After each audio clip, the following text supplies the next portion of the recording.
Dan yang kelima, Bapak Ibu Saudara yang kasih dalam Tuhan, apa yang bisa kita petik dari kisah seorang wanita yang mengalami pendarahan ini? Yaitu wanita ini memiliki ketulusan hati. Di dalam ayat yang ke-33 dikatakan, perempuan itu yang menjadi takut dan gemetar ketika mengetahui apa yang telah terjadi atas dirinya, tampil dan tersungkur di depan Yesus dan dengan tulus memberitahukan segala sesuatu kepadanya. Dengan tulus memberitahukan segala sesuatu kepadanya. Bapak Ibu Saudara yang kasih dalam Tuhan, di hadapan Tuhan kita ini telanjang. Di hadapan Tuhan kita ini terbuka. Tidak ada yang tersembunyi di mata Tuhan. Apa yang kita lakukan, apa yang kita perbuat, Tuhan tahu, Dia Maha tahu. Ada lagu sekolah minggu yang mengatakan, mata Tuhan melihat apa yang kita perbuat, baik yang baik maupun yang jahat. Jadi ketulusan hati yang dimiliki oleh wanita ini menandakan bahwa dia sadar di hadapan Tuhan segala sesuatu terbuka dan Allah mengetahui masalah pergumulan hidup. Yesus bukan sekedar tahu, tetapi Dia adalah Allah yang Maha tahu. Ketika perempuan ini mengetahui keberadaannya, dia datang tersungkur dan memberitahukan dengan tulus apa yang sudah terjadi. Ketulusan inilah yang dipuji oleh Tuhan, sehingga Tuhan mengatakan, hai anakmu, imanmu telah menyelamatkan engkau. Pergilah dengan selamat dan sembuhlah dari penyakit. Lewat pelajaran ini, dari kisah seorang wanita yang mengalami pendarahan ini, kita bisa belajar. Yang pertama, hidup tidak akan pernah terlepas dari pergumulan.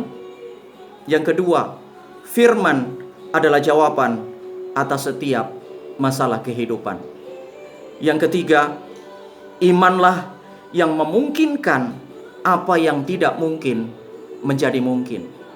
Dan yang keempat, mukjizat akan selalu ada dan nyata bagi yang mau tetap percaya. Jadi apa yang harus kita lakukan? Apa yang harus kita perbuat?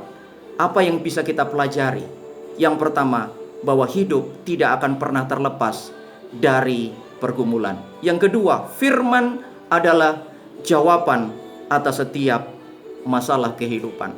Yang ketiga, imanlah yang memungkinkan apa yang tidak mungkin menjadi mungkin.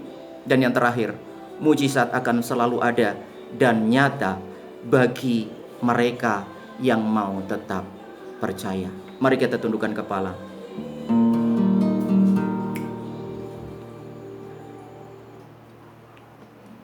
Bapak Ibu Saudara yang kasih dalam Tuhan, kita bersyukur kepada-Nya.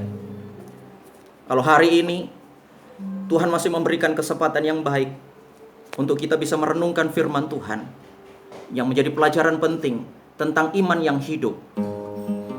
Iman yang hidup dari kisah seorang wanita yang mengalami pendarahan ini.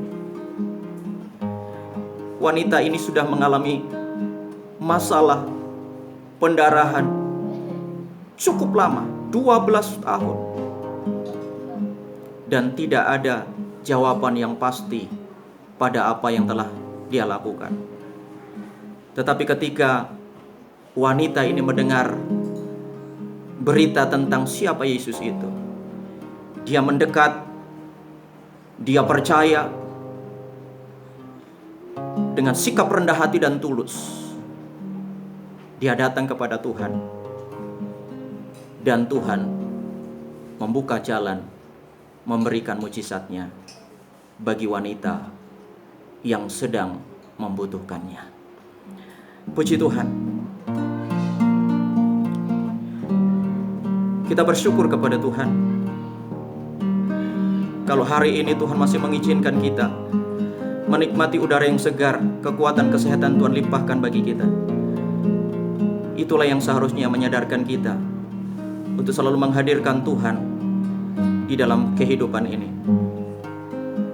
Sama-sama kita naikkan pujian sebagai rasa syukur kita kepada Tuhan. Hadirkan Tuhan di dalam sepanjang perjalanan hidup, dalam kehidupan pribadi, keluarga, dan rumah tangga kita. Dan percayalah bahwa Tuhan mampu mengubah segala sesuatu yang tidak mungkin menjadi mungkin. Mampirlah dengar doaku, Yesus penebus. Orang lain kau hampiri, jangan jalan terus. Yesus Tuhan, dengar doaku. Orang lain kau hampiri, jangan jalan terus. Di hadapan tata rahmat aku menyembah, tunduk dalam penyesalan. Tuhan tolonglah. Yesus Tuhan, dengar doaku.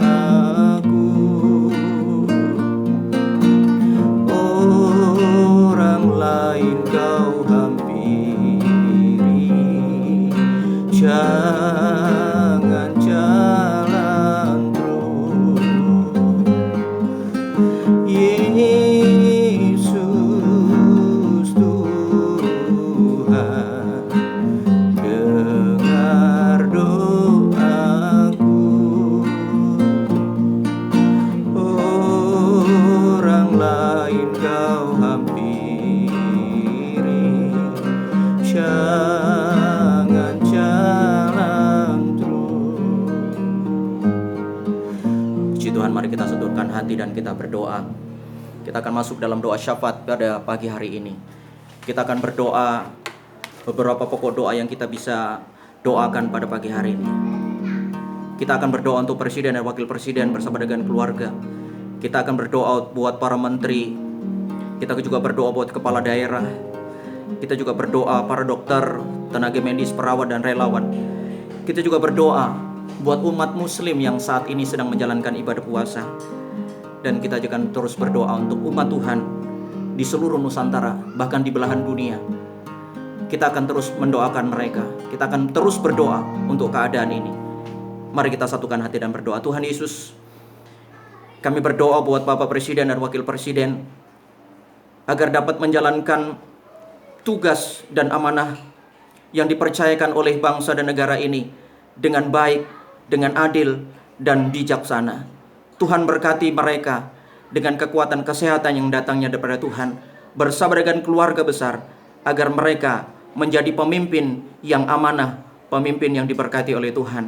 Kau memberkati juga para menteri yang terus mendampingi Bapak Presiden dan Wakil Presiden, agar mampu bekerja sama dan bersinergi dengan Bapak Presiden dan Wakil Presiden dalam mengemban tugas dan tanggung jawab yang dipercayakan Tuhan kepada mereka.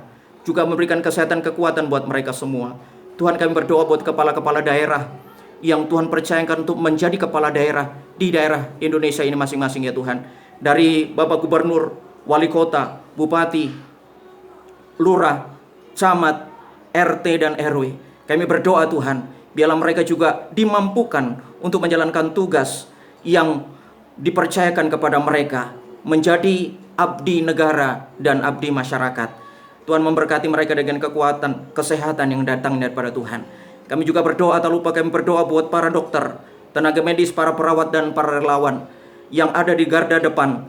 Biarlah Tuhan juga memberikan kesehatan, kekuatan buat mereka, agar mereka mampu menjalankan tugas dengan baik, menjalankan tugas dan amanah yang Tuhan percayakan, yang negara ini percayakan kepada mereka. Juga Tuhan memberikan kesehatan, kekuatan buat mereka, sehingga mereka terlindungi dari semua wabah dan musibah, sehingga mereka dapat menjalankan tugas dengan baik, menolong para pasien untuk keluar dari masalah yang sedang terjadi.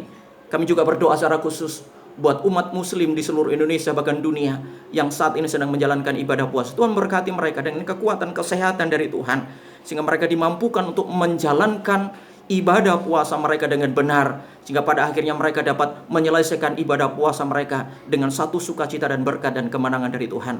Kami juga berdoa Tuhan memberikan juga kesehatan, kekuatan buat mereka semua. Kami juga berdoa buat umat Tuhan di seluruh dunia ini, di seluruh Nusantara, di kota-kota besar, di pelosok desa yang terpencil. Tuhan berkati mereka semua. Berkati kami semua dengan kekuatan kesehatan, hikmat yang daripada Tuhan, sehingga kami mampu menjadi umat Tuhan yang benar-benar tetap setia, tetap taat kepada Tuhan, dan tetap percaya kepada kekuatan dan kuasa-Mu. Terima kasih Bapa, terpujilah nama-Mu. Terpujilah Engkau Bapa yang baik. Engkau sungguh Allah yang baik. Engkau Allah yang sanggup mengerjakan keajaiban di luar dari kemampuan kami. Kalau sebentar kami akan kembali ke tempat masing-masing. Kami akan menjalani sepanjang minggu ini hari-hari hidup kami. Kami tetap berdoa buat setiap pribadi, keluarga, dan rumah tangga kami. Bahkan pokok-pokok doa yang sudah kami doakan, kiranya Tuhan melimpahi dengan berkat yang daripada Tuhan. Terima kasih Tuhan. Terpujilah Engkau Bapa yang baik. Kekasih Tuhan, mari arahkan hati dan terimalah berkat dari Tuhan. Kekasih Tuhan, terimalah berkat, kasih karunia dan damai sejahtera dari Bapa di surga, rahmat anugerah dari Tuhan Yesus Kristus, persekutuan penghiburan, kekuatan damai dan sejahtera Roh Kudus, kini tetap tinggal dan menyertai kehidupan kami mulai hari ini bahkan sampai selama-lamanya. Dalam nama Yesus kami menaikkan syukur dan kami sudah berdoa. Haleluya, haleluya. Sama-sama kita katakan amin. Tuhan Yesus memberkati kita semua. Sampai jumpa di hari yang akan datang. Tuhan Yesus memberkati. Shalom. Amin.